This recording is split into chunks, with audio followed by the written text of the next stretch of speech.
Okey, assalamualaikum warahmatullahi wabarakatuh. Okey, bersua kembali bersama saya Yusuf. Okey, yang belum subscribe sini channel, minta tolong subscribe supaya korang tak lepas video yang akan datang. Di mana sikit nak buat video ni tak panjang, mana sekejap je. Manfaat daripada video ni macam mana kita dapat tahu ataupun punca di mana semasa kita menekan brake kita merasakan gegaran, ataupun kadang-kadang dia ada merasakan gegaran dan juga dia ada masalah daripada berbunyi. Tekan brake kita rasa berbunyi. So macam contoh ni, dia pun dah buat. Okey, benda yang dia buat sebenarnya apa yang owner ceritakan kepada Siki, di mana apa yang dia cerita kat Siki nak owner jumpa dengan Siki. Bukan Siki nak salahkan owner siapa-siapa jumpa dengan Siki. Kita nakkan satu cerita yang betul. Okey, kita tak nak jadi sebab matlamat kita jumpa bengkel, tunggu komen chat untuk mengenal pasti punca masalah. Apabila kita tak betul, kita nak bagi betulkan cerita ataupun kita nak check, akan jadi rumit sebenarnya. Okey, macam contoh untuk kereta Vios ni, kita ada check di mana sekarang boleh tunjuk intro dia dalam keadaan macam mana disk dia gelong. Okey, senang je. Tapi untuk kereta dia ni yang jadi susah, dia dah buat tapi tak settle. Macam mana dia tak settle? Bukan nak cakap isu ni yang Siki pandai buat repair kereta, tapi Siki bagi satu penjelasan supaya korang faham. Bila Siki bercakap, cuba korang dengar elok. Okey? Okey, kalau kita tengok dalam keadaan dia punya disk tengah berpusing sekarang ni, sebenarnya disk rotor yang tengah berpusing. So Siki jack. Okey, Siki tengok pusingan dia. Kalau korang perhatikan betul-betul apa yang tak kena dalam video yang korang tengok sekarang ni, yang Siki view kan, apa masalah kita ni. Kalau korang perhatikan betul-betul, okey, sebenarnya setiap apa yang Siki cerita supaya bagi satu penjelasan, supaya Siki supaya korang faham. Macam Siki dah faham sebab Siki komen, Siki hati setiap komponennya ada dekat kereta, dekat enjin, dekat gearbox. Siki faham arus perjalanan dia. Macam orang yang baru tengok, orang yang pandai tolak tepi. Bila orang yang dah pandai, bila Siki ajar, dia akan cakap, Siki banyak bercakap. Okey, so kepada orang yang langsung tak tahu apa-apa, apa benda nothing, sekurang-kurangnya dia dapat information, dia dapat tahu sedikit. Mustahil untuk dia orang buat sebenarnya. Dia hanya untuk tahu je perjalanan dia. Ilmu yang Siki share ni bermanfaat. Andai kata bermanfaat, minta tolong share. Okey, di mana kalau kita tengok Vios ni, dia dah tukar disk rotor, dia dah tukar brake pad baru. Brake pad baru tebal. Okey, kita tahu disk rotor berpusing. Sekian dah berpusing. Okey, sekarang berpusing. Okey, nampak? Berpusing. Okey, kalau korang tengok betul, ni brake apa ni? Brake caliper. Brake caliper bracket. Ni brake caliper bracket. Ni, benda ni pemegang untuk brake caliper. Faham Okey, ni brake caliper. Brake caliper ni fungsi brake, sistem brake untuk memberhentikan disk rotor yang berpusing sekarang ni. Okey, kalau kita tengok betul, macam mana dia boleh mengeluarkan bunyi, macam mana dia boleh mengeluarkan gegaran, kita tak faham sebenarnya. Bila kita cakap, oh disk bengkok, disk gelong, macam mana boleh terjadinya disk tu gelong? Macam mana cara solution nak selesaikan masalah? Adakah kita tukar satu komponen tu mesti settle? Kita tak tahu. Okey, sekurang-kurangnya manfaat daripada video ni, kita dapat faham serba sedikit. Istilah pandai tolak tepi, tak ada istilah pandai pun. Siki pun tengah belajar juga ni, macam-macam masalah kereta. Okey, kalau anda kata manfaat, minta tolong share. Okey, yang belum subscribe, minta tolong subscribe. Okey, so kalau korang tengok sekarang ni, kita tengok dia berpusing dan mengeluarkan bunyi srek. Kalau korang perasan lah. Okey, cuba korang tengok teliti betul-betul dia punya brake caliper ni. Tadi Siki dah bagi tahu kan, ni brake caliper kan. Yang pandai tolak tepi, yang tak pandai dah tengok betul-betul. Okey, ni brake caliper. Bukan istilah nak ajar, tapi Siki nak kenalkan brake caliper ni dia. Ni brake caliper bracket. Okey, pemegang untuk brake caliper. Faham Okey.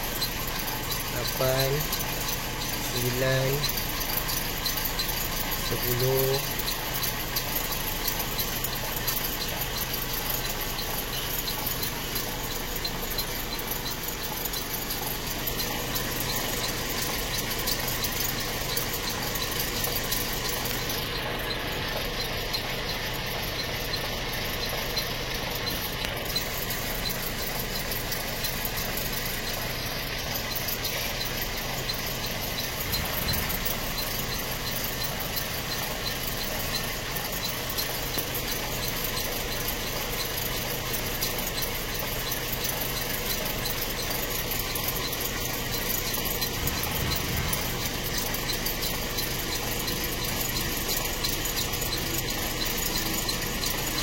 Okey. Okey, dalam video ni Siki ada cerita tadi yang disroto dan juga dia punya brake pad. Brake pad memang dia tukar baru. Okey. Dia pakai FBK. Tak ada masalah pun sebenarnya. Okey. So kalau kita tengok disroto ni dia gelong. Dia bergerak macam ni. Bila kita menekan brake, kita tekan brake, pedal brake menekan, brake master pump akan terima minyak terus pergi ke brake caliper, akan terima minyak daripada brake master pump. Faham Dia akan sampai minyak, dia akan tolak piston ni. Piston dalam dia akan tolak, dia akan mengepit, dia akan gigit disc ni supaya disc ni berhenti. Betul. Semasa disc ni nak berhenti, dia akan dapat satu gegaran yang gelongan daripada disc rotor ni. Okey, semasa kita menekan, dia nak berhenti, dia akan jadi gap. Kalau macam ni kita tak rasa kat kaki sebab kita tak tekan pedal brake. Bila minyak sampai, piston akan menolak. Dia akan bergerak.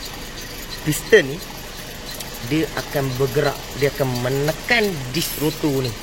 Bila dia menekan, gerakan daripada gelongan daripada disc rotor ni akan menyebabkan minyak yang dalam brake caliper ni terus menendang balik, return balik sampai ke brake master pump dan sampai ke kaki kita. Kita rasa bergegar. Kita tekan brake, terasa gede-gede bergegar. Kadang-kadang dia boleh rasa sampai ke steering, rasa ke kaki kita, kita rasa. Sebab dia nak menghentikan, dia akan ikut gelongan dia ni. Faham betul-betul. Bila kita faham satu benda tu, kita akan jadi mudah. Kenapa? Selepas dia buat disc rotor dengan brake pad, tak selesai masalah. Ini yang kita nak tahu sebenarnya. Sebab apa kita dah buat.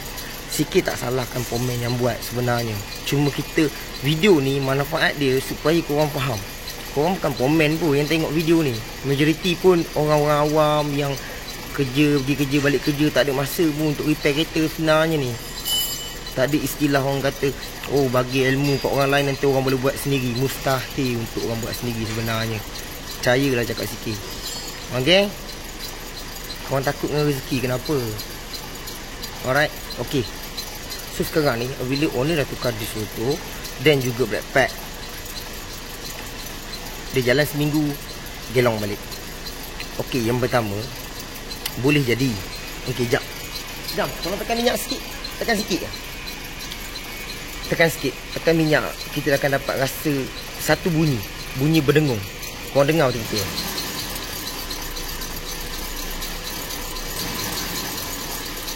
Tekan. Jalan.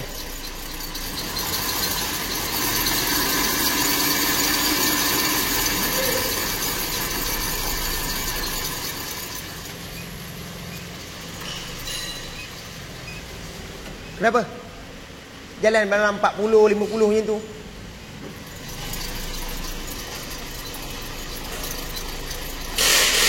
Okay.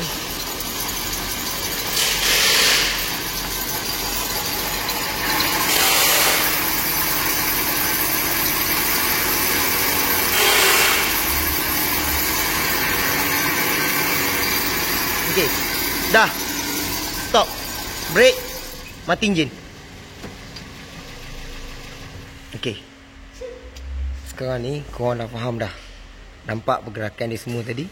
Bila kita tekan minyak, sikit pun ada test kereta ni. Sebelum sikit nak buat satu komponen, sikit akan test dulu.